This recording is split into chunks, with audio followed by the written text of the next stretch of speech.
Така, Тони, продължаваме с въпросите. Искам да ти задам въпрос. Какво беше твоето първо детско усещане за любовта? Преди живота да те кажем, да те нарани или преди да започнеш да я обясняваш с думи? Кое беше първото детско усещане за истинската любов? Но истинска любов между тинейджери или как?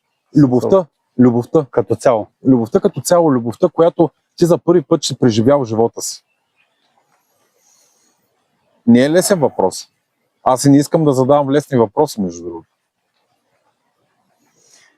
Ами как да ти отговоря? Значи, аз си представях любовта като нещо, като някакво сияние, което по някакъв начин временно му обля.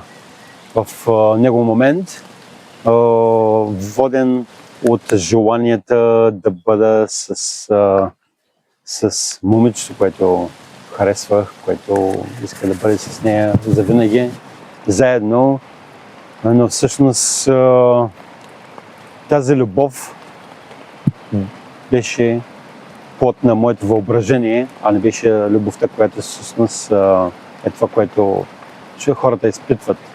Има пред истинска любов. Това е любов, едностранна любов, да го кажа едностранна, защото любовта не винаги е двустранна и по някакъв начин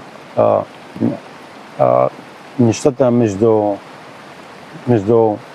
мъжа и жената не се получават поради липса на този помък, който всъщност двамата отдават от себе си. И добре, аз обичам да работя с метафори и затова ще ви кажа накратко, въпреки силния дъжд, ще ви кажа накратко следното. Не може един да поддържа огъня, а други да очаква само топлина, а да не поставя дърва в камината.